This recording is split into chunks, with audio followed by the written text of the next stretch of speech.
Ayaw na daw umandar tong grass cutter ni Kabot kaya aayusin ko na lang muna. Dahil maraming ang langgam doon kaya lumipat na lang ako dito sa may harap. Kaya chinek ko na lang muna kung meron bang lumalabas sa kuryente.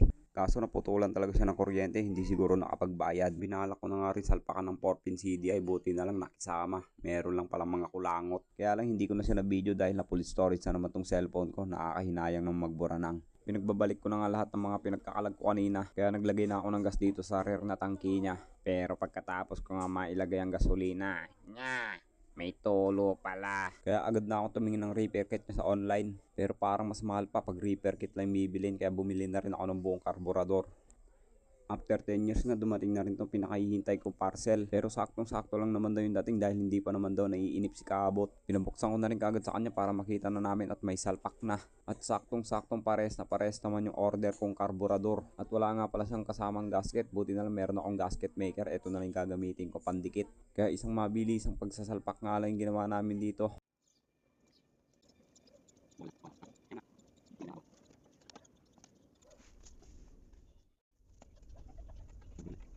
Tapos katulad ng dati, naglagay na rin kami ng gasolina na galing sa bote. Dahil 2-stroke nga pala to, kaya naglagay na rin kami ng tuti.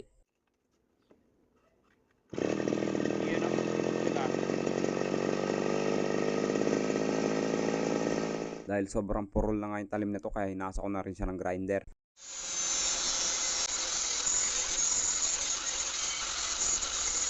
At syempre, tatawid kami ng sapa para matesting niya doon sa bukid. Buti na lang medyo mababaw yung sapa. Sarap mga pa.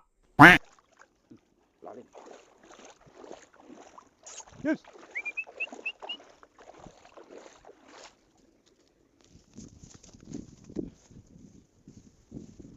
Samok.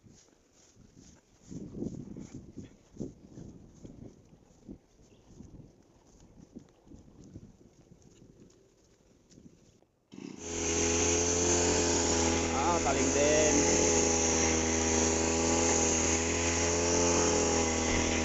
Kurang pasasa.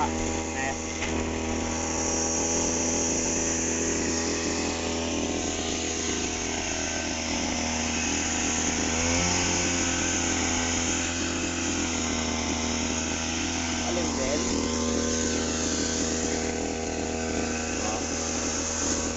Pwede na.